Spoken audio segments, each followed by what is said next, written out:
into an operating room and said, yeah, I'm here, let me help. You know, the doctor's got the patient open and you've got 5 doctors working and the anesthesiologist and the nurses. And here I am, I'm, you know, all set, give me a knife.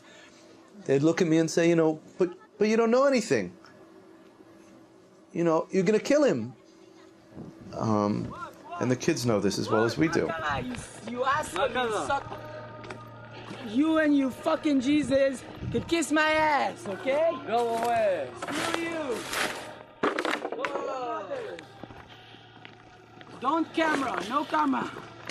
I break your camera. Don't take picture. Okay? Then go Screw away. you Nazi. You fuck. Don't take camera. I break your camera. Don't take picture. Shabbat shalom. No picture. We don't want picture. Leave. What? You can't come in here. This is not your house. We killed Jesus. We're proud of it. I would like to see the international community support us and give us backing in this activity, and to understand that their homes are now in danger. You see, the Islamic terrorism attacks the whole world now. And if we do not put a wall against this terror, all Europe is in danger. All the Western society. This is my land, you. This is not your land. It belongs to these families. Land, you son of a bitch. We're gonna kill you and the Palestinians. You Nazi, you son of a shit. This is my house. This is my land. God gave it to me. And fuck you. Most of the Israelis have not a slightest idea what's going on in Hebron.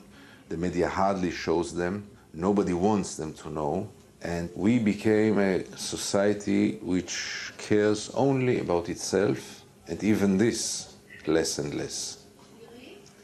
And all the rest, we have this wonderful excuse of security. If this doesn't work, we can always bring up the Holocaust. Citing the late Golda Meir, who said that after the Holocaust, the Jews have the right to do whatever they want. And that's the way of thinking. And human rights is really something for European salons, but not for our reality. We are not dealing with it. We deal only with our fate. It's written. He created the world and he gave Israel to the Jews. And Abraham, Isaac, and Jacob are my forefathers. Do you dispute that? Abraham, Isaac, and Jacob are my forefathers. Are you disputing that? These are children. I first want to speak truth. I first want to speak about children. No. Just to realize that this is the heart, geographically and spiritually, of the Jewish people. This is where it all began. The whole world knows the Bible, and the Bible has a lot of promises that were promised to the Jewish people. A lot of them were promised in Hebron or about Hebron. So I just believe the world has to go back to the Bible, and then they can understand what Hebron's all about. Tell your children not to hurt these children. That's all I have to say to you. Pardon me. I'm living here. I know what goes on here. I live here too. I know what goes on here. I'm living here for over 30 years, and I know exactly what's going on here. And the problem is that we have a Bible, and our Bible was stolen, was plagiarized. I find it very hard to understand how they can feel like that. And equating us with Nazis and what we're doing with the Holocaust seems to me a quite extraordinary reading of what's gone on in the last 60 years. No, I was a child in Britain during the Second World War, when the entire efforts of the whole nation were devoted to defeating Nazism and Hitler. So, yeah. And where we welcomed and cheered on as a young woman the foundation of the State of Israel, as it seemed faced with the horrific discovery of the extent of what had gone on in the Holocaust, that for the Jewish people to have a land of their own seemed so entirely right. And of course, I didn't understand that this was going to be at the expense of the existing local inhabitants. You're swimming in hypocrisy, all of you. You're all a bunch of anti-Semites, and you want to see the end of the Jews. And because of that, you think you use the Arabs. You don't listen. You use the Arabs.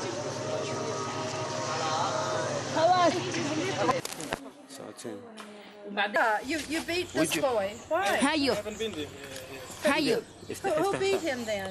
Who beat him? Yes. Who beat him? Who beat the boy? Yes, I will move. Okay, I saw. شو صار معك؟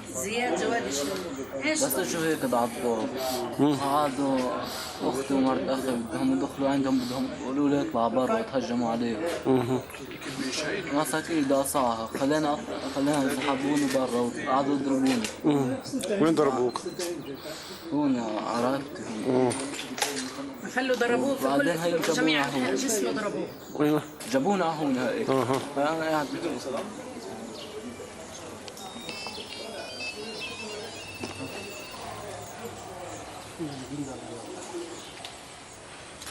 We'll be happy having this picture taken.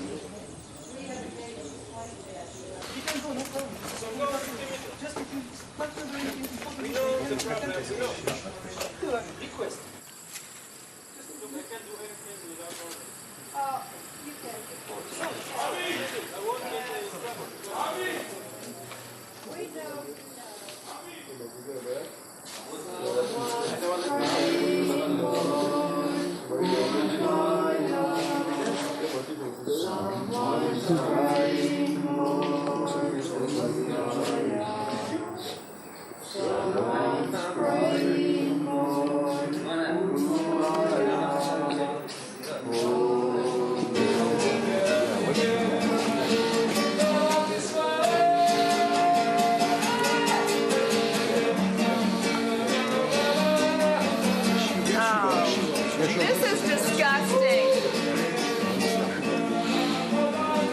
Well, there's Josh.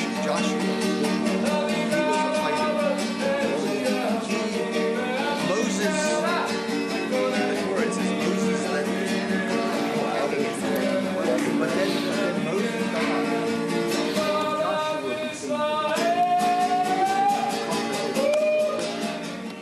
There is an imminent corruption process, moral corruption process, that is part of occupation.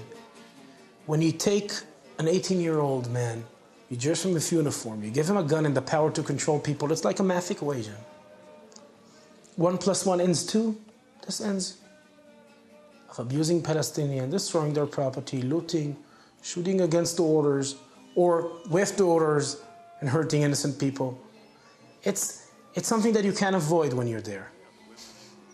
Because when your mission is to blindfold and handcuff some Palestinians on the side, and you see thousands of these around you every day you know a couple, dozens of them, you can't really try to see them as human beings. You can't really even have the thought what they think now, what they feel now, what's going on.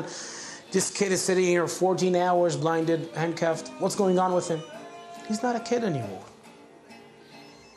And it becomes more and more difficult because the relationship between the army and the settlers doesn't only stay on this level in the field of, trusting settlers more because settlers are on our side. And the real story is the political power that settlers have. It's the power to influence the commanders, the brigade officer. He's the sheriff of Hebron, right? He controls everything. He sneezes, all Hebron feels it. And every brigade commander of Hebron knows that if he will confront the settlers, he'll finish his army career. That's a soldier truck, right? It is a soldier truck.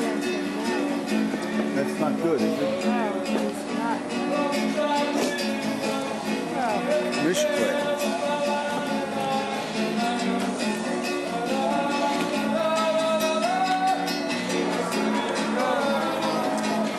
طيب هلا اخذوه هلا اخذوه عمل هلا كيف بدنا نوصل له للولد؟ مكان. وكيفنا نوصل للولد؟ The boy he don't have ID card. How they can reach him? He don't have an ID card. He's 15 years old.